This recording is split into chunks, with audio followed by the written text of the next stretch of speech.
இன்றைய முக்கிய தலைப்பு செய்திகள். 2026 தேர்தல் தாரக மந்திரம் யாருக்கு? 2026 தமிழக சட்டமன்ற தேர்தல்களும் இப்பொழுதே அனல் பறக்க தொடங்கிவிட்டது.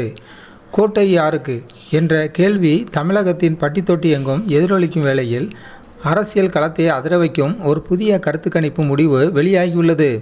ஆளுங்கட்சியான திமுக, பிரதான எதிர்க்கட்சியான அதிமுக மற்றும் அரசியல் புயலாக கிளம்பியுள்ள தளபதி விஜயின் தமிழக வெற்றி கழகம், இந்த மூவரில் நகர்ப்புற மக்களின் சாய்வு யார் பக்கம்? இளைஞர்கள் மற்றும் பெண்களின் வாக்கு வங்கி எங்கே நகர்கிறது?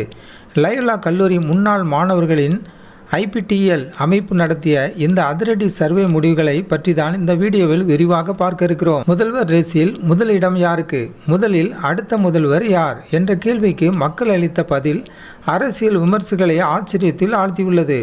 கடந்த 2 ஆய்வுகளில் தற்போதைய முதல்வர் திரு மு.க. ஸ்டாலின் அவர்களே முதலிடத்தில் இருந்தார்.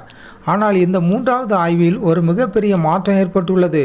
தற்போது மக்கள் செல்வாக்கில் தளபதி விஜய் அவர்கள் முதலிடத்துக்கு முன்னேறியுள்ளதாக இந்த தரவுகள் கூறுகின்றன. குறிப்பாக 40 வயதிற்குட்பட்ட இளைஞர்களிடையே ஸ்டாலின் மற்றும் விஜய் ஆகிய இருவருக்குமே கடுமையான போட்டி நிலவுகிறது. அரசு நிர்வாகம் மற்றும் கட்டமைப்பு ரீதியாக ஸ்டாலின் அவர்கள் முன்னிலையில் இருந்தாலும் மாற்றம் வேண்டும் என நினைக்கும் மக்களின் குரலாக விஜய் பார்க்கப்படுகிறார். கட்சி வாரியாக வாக்கு சதவீதம் இப்பொழுது நாம் பார்க்க போவதுதான் மிக முக்கியமான புள்ளி விவரம். கட்சி ரீதியாக மக்கள் ஆதரவு யாருக்கு எவ்வளவு சதவீதம்? இதோ அந்த பட்டியல்.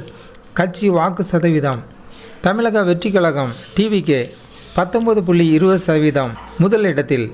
2வது இடத்தில் திராவிட முன்னேற்ற கழகம் DMK 17.70%. 3வது அனைத்து இந்திய அண்ணா திமுக ADMK 15.32%. நாம் தமிழர் கட்சி NDK 6%. காங்கிரஸ் கட்சி 4.5%. பாரதிய ஜனதா கட்சி BJP 3.50%. இந்த கணக்கீடின்படி திமுகவை பின்னுக்கு தள்ளி தேவக முதலிடத்தை பிடித்துள்ளது. குறிப்பாக இளைஞர்கள் மற்றும் பெண்கள் மத்தியில் விஜய்க்கு இருக்கும் 78% ஆதரவு மற்ற கட்சிகளுக்கு ஒரு மிகப்பெரிய எச்சரிக்கை மணியாகவே பார்க்கப்படுகிறது. நகர்ப்புறங்களின் நாடி துடிப்பு அடுத்து தமிழகத்தின் தலையெழுத்தை தீர்மானிக்கும். நகர்ப்புற வாக்குகள் யாருக்கு?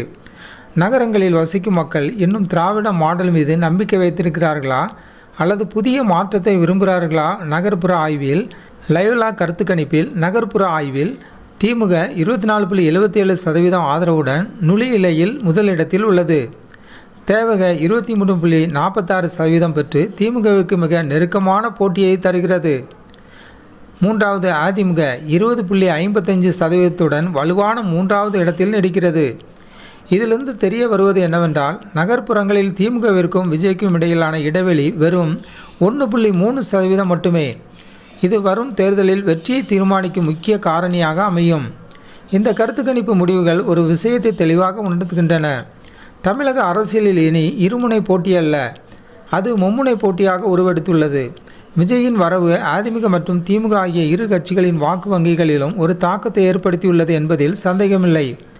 இருப்பினும் தேர்தல் வரை இந்த சூழல் நீடிக்குமா அல்லது கூட்டணி கணக்குகள் மாறும்போது இந்த எண்கள் மாறுமா என்பதை நாம் பொறுத்திருந்து தான் பார்க்க வேண்டும். நேயர்களே, இந்த கருத்து கணிப்பு பற்றி உங்கள் கருத்து என்ன? 2026 தமிழகத்தில் முதலமைச்சராக யாரை பார்க்க விரும்புகிறீர்கள்? உங்கள் கருத்துக்களை கீழே உள்ள கமெண்ட் செக்ஷனில் மறக்காமல் பதிவிடுங்கள். இதுபோன்ற உடனுக்குடன் அரசியல் செய்திகளை தெரிந்து கொள்ள நமது ஜனநாயகம் TV சேனலை சப்ஸ்கிரைப் செய்யுங்கள்.